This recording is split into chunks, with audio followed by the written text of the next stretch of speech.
2020 के बाद हर सेकेंड इंसान स्टॉक मार्केट में ही घुसता चला गया। किसी ने मीम देख के एंट्री ली, किसी ने फोमो में, और किसी ने बस YouTube पे वीडियो देख के डीमैट अकाउंट खोल लिया। लेकिन 2026 में मार्केट अलग है। यहाँ आसान पैसा नहीं मिलता, और अगर तुम यहाँ पर पुराना सोच लेकर यहाँ पर आए हो तो मार्केट तुम्हें पहले 6 महीने में ही रियलिटी चेक दिला देगा। Hi, this is Subhashish from the Capital Wiz. इस वीडियो में मैं तुम्हें बताने वाला हूं 2026 में आप स्टॉक मार्केट में कैसे एंट्री ले सकते हो, या फिर कैसे एंट्री करना चाहिए, कौन से मिस्टेक्स अभी भी लोग कर रहे हैं, और क्या क्या चीजें हेल्प करेंगी तुम्हें स्ट्रैटेजी बिल्ड करने में, जो कि अगले 10 साल के लिए आपको अपने फाइनेंशियल फ्रीडम तक ले जा सकती है। As each and every single video, ये वीडियो भी ऐसा रहेगा, आपको ना ही सिर्फ एक ट्यूटोरियल वीडियो मिलेगा, बल्कि एक माइंडसेट शिफ्ट, एक सिस्टम जिसे तुम बिना नॉइस के ग्रो कर पाओगे। वीडियो को शुरू करने से पहले लाइक कर दीजिए और शेयर कर देना अपने दोस्तों के साथ जो कि 2026 में स्टॉक मार्केट में एंट्री लेना चाहते हैं और जिनको गाइडेंस की सख्त जरूरत है। और द कैपिटल विज को सब्सक्राइब करके बेल आइकन पे भी क्लिक कर देना ताकि कोई अपकमिंग वीडियोस आप मिस आउट ना करो। तो चलिए शुरू करते हैं। –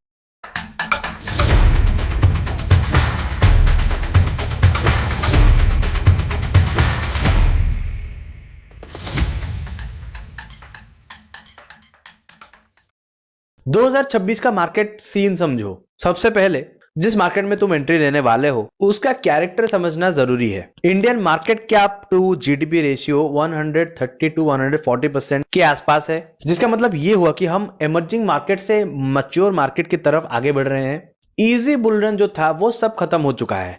अब सिर्फ पैसा उनको मिलेगा जो चलेगा प्रिसिशन के साथ। 2020 में एनएससी कैश टर्नओवर में रिटेल शेयर था 33% का, और 2026 आने वाला है तो वो अभी बढ़कर 45% तक हो गया है, जिसका मतलब हर दूसरा ट्रेड एक रिटेल इन्वेस्टर का ही रहा है। लेकिन आयरनी ये है, सेबी के डेटा के हिसाब से 72% ऑफ न्यू ट्रेडर्स लॉस में है। क्यों?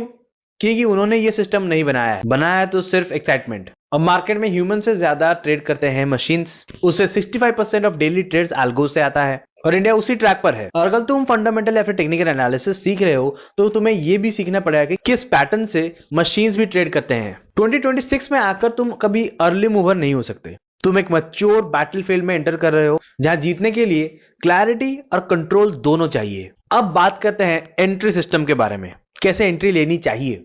मैं तुम्हें ऐसे 3 सिस्टम्स बताऊंगा जिससे तुम स्टॉक मार्केट में सिर्फ सर्वाइव नहीं बल्कि थ्राइव कर पाओगे। Layer 1 is capital allocation, the 50-30-20 model. मान लो तुम्हारे पास 1 लाख का कैपिटल है, 50% रखो लॉन्ग टर्म इंडेक्स या फिर ईटीएफ्स के लिए, 30% रखो टॉप कन्विक्शन स्टॉक्स के लिए जो तुम अच्छी तरीके से समझते हो, और बाकी के 20% रखो लर्निंग या फिर एक्सपेरिमेंट के लिए जहां तुम रिस्क ले सकते हो। सेबी के एक इन्वेस्टर सर्वे के हिसाब से 80% लोग बिना एलोकेशन के या फिर बिना प्लान के इन्वेस्ट करते हैं, और वही लोग सबसे पहले पैनिक में बेच भी डालते हैं। एलोकेशन एक फायर वॉल है, इसके बिना मार्केट तुम्हें इमोशनली तोड़ देगा। Layer 2 back testing and AI learning.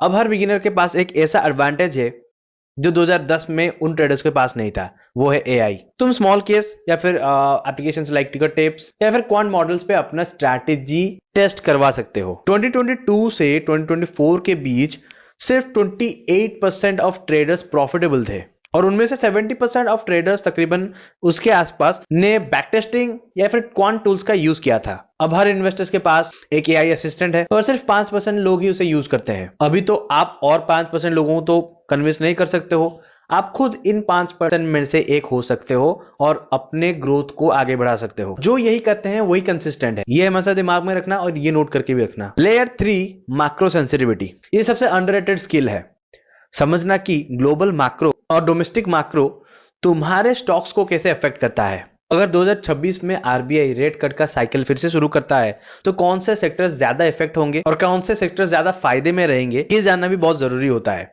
For example, ज्यादा फोकस में रहता है रियल एस्टेट्स, पीएसयू और कैपिटल गुड्स। उसके साथ ये भी दिखाया जाता है कि कौन से अंडर परफॉर्म करेंगे, लाइक एफएमसीजीज, बैंकिंग्स और टेम्पररीली। जो इन्वेस्टर सिर्फ चार्ट देखता है लेकिन जो मैक्रो को समझते हैं वो एक कंप्लीट ट्रेडर बन पाते हैं। अब बात करते हैं सबसे बड़े प्रॉब्लम की, माइंडसेट का। अब पुराने इन्वेस्टर का जो सोच था वो आप यहां पर अप्लाई तो नहीं कर सकते हो। बाय एवरी डिप, 2026 में ऐसा नहीं चलने वाला, क्योंकि ये काम ही नहीं करेगा। जो सारे डिप आ चुके हैं वहां पर ऑलरेडी इन्वेस्टेड कर चुके हैं। अभी आपको स्ट्रेटेजिकली समझना है कि कौन सा डिप आने वाला है, क्या ये एक्चुअली में डिप है या नहीं, क्योंकि कई सारे लोग इसके कारण काफी डिप्स के पास फंस चुके हैं। अब तुम्हें समझना पड़ेगा बिजनेस साइकिल का फेज। पहले लोग कहते थे SIP is a guaranteed wealth, अब एसआईपी एक पेशेंस टेस्ट है। पहले लोग डाइवर्सिफाई एवरीवेयर बोलते थे, हर जगह डाइवर्सिफाई कर लो, गोल्ड्स में, ईटीएफ में, बॉन्ड्स में, rates, stocks, each and every segment that you can name it. But अब फोकस ऑन कन्विक्शन पोर्टफोलियोज। पहले 5 साल को लॉन्ग टर्म बोलते थे, अब एक बिजनेस साइकिल 8 से 10 साल का होता है। आपको ये जानना जरूरी है। एक 2024 का सर्वे ने ये दिखाया था कि 80% ऑफ इन्वेस्टर्स ने अपने स्टॉक्स 90 डेज के अंदर बेच दिया था। तो देखो, ये एक पुराना चीज है जो आपको हमेशा याद रखने की जरूरत है।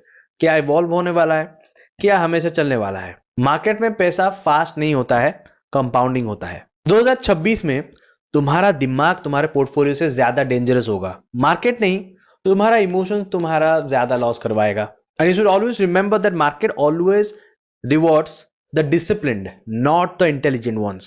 अभी चलिए, इतने सारे चीजें के बारे में हमने बात कर ली है, तो हम एक रूल के बारे में भी बात करेंगे। एक सिंपल रूल है 100 आवर्स रूल। स्टॉक मार्केट में पहला 100 घंटा आप सिर्फ लर्निंग या सीखने के लिए यूज करो, रियल ट्रेडिंग के लिए नहीं। पहला 25 घंटा लगाओ on learning from verified course like NSC such so and so. और फाइनेंशियल एजुकेशन में काफी सारे टर्म्स जानने की जरूरत होती है, काफी सारे साइकोलॉजी जानने के लिए जरूरत होती है आपको। अगला 25 घंटा आप कैसे इस्तेमाल करोगे, उसका ऑप्टिमम यूटिलाइजेशन आप कर सकते हो फाइनेंशियल टूल्स को जानने में। एनुअल रिपोर्ट्स को पढ़ो, फॉर एग्जांपल स्क्रीनर्स पे जाके भी आप चेक कर सकते हो और यूज भी कर सकते हो। फिर जो नेक्स्ट 25 आवर्स होगा उसको लगाओ बैक टेस्टिंग में। बैक टेस्टिंग करो, पेपर ट्रेडिंग करो, practice over and over, repetition is the key, जिसमें आपको एक एज मिलेगा। देन लास्ट फाइनल जो 25 आवर्स होगा उसको यूटिलाइज करो ऑब्जर्वेशन में, मैक्रो डेटाज, ग्लोबल न्यूज और इकोनॉमिक पॉलिसी समझने में, जियो पॉलिटिक्स वगैरह वगैरह काफी सारे जो इन्वॉल्व होते हैं और कैसे अफेक्ट करते हैं स्टॉक मार्केट को ओवरऑल। जिन इन्वेस्टर्स ने स्टॉक मार्केट में एंट्री लिया था और कम से कम 10 एनुअल रिपोर्ट्स पढ़ी होंगी, उनका कंसिस्टेंसी रेशियो 32% तक से ज्यादा हो जाता है। याद रखो, तुम्हारा पहला 1 लाख या फिर जो भी हो, आप जो भी अमाउंट आप लेके आए हो ट्रेडिंग के लिए, वो पहला 1 लाख या फिर व्हाटसोएवर आपका कैपिटल नहीं होगा, वो एजुकेशनल फंड होगा।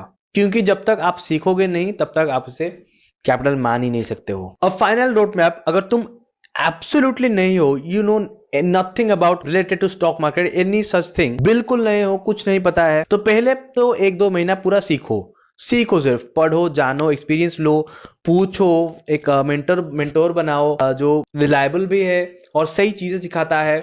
आप देखो, एक्सपीरियंस से ही आप जान पाओगे कौन सही सिखाता है, कौन गलत सिखाता है, क्या कुछ सही है, क्या कुछ गलत है। आप प्रैक्टिस करोगे, वो थ्रू आउट द टाइम आप समझ पाओगे। एनएससी का कोर्स हो या फिर यूट्यूब वीडियोस हो, बेसिक्स समझो। फिर 2 महीने सीखने के बाद 3rd मंथ पे आप पेपर ट्रेडिंग करो। ट्रेडिंग व्यू में आप डेमो अकाउंट से भी पेपर ट्रेडिंग कर सकते हो। देन 4th to 6 मंथ जो वो जर्नी रहेगा, वो जो नेक्स्ट 2 मंथ्स रहेगा, वहां पर आप एसआईपी के बारे में जानो, कोर एसआईपी बिल्ड करो।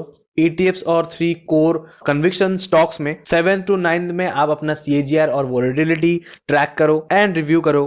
एंड 10 से 12 में आप अपने आप को स्केल करो। स्मॉल कैप्स या फिर सेक्टर ETF भी आप ऐड कर सकते हो। देखो, 1 साल में तुम हीरो तो नहीं बनोगे और ये कोई रिकमेंडेशन भी नहीं है, मैं सिर्फ आपको बता रहा हूं कि कैसे आपको चलना चाहिए, आज मच एज लो रिस्क के साथ एंड सीख के साथ। तो 1 साल में तो तुम हीरो नहीं बनने वाले हो, लेकिन एक सिस्टम बिल्ड कर पाओगे, क्योंकि जो सिस्टम बनाता है वही मार्केट में टिक पाता है। 2026 का मार्केट टफ हो सकता है लेकिन फेयर है, वो तुम्हें चांस देगा, पर बस एक बार। और अगर तुमने अपने उस चांस पे अपना सिस्टम रेडी रखा तो तुम्हारा जर्नी नेक्स्ट 10 साल के लिए भी एक कंपाउंडिंग मशीन बन सकता है और 10 साल में काफी सारे एक्सपीरियंस भी आएंगे जो कि आगे चल के और भी एज देगा। तो मार्केट में एंट्री लेना सबके लिए इजी होता है। 2020 में जैसे काफी सारे लोग एंट्री ले लिए और हर कोई टिक नहीं पाता है। सही तरीके से एंट्री लेना ही सबसे एक रेयर चीज है, और अगर सही तरीके से आप एंट्री ले लेते हो तभी आप लॉन्ग टर्म सस्टेन कर पाओगे, क्योंकि रेयर इन्वेस्टर्स या ट्रेडर्स ही लेजेंड बन के निकलते हैं। आपने काफी सारी कहानियां भी सुनी होंगी, मैंने भी कुछ एक आध वीडियोस उसके ऊपर बनाया भी है।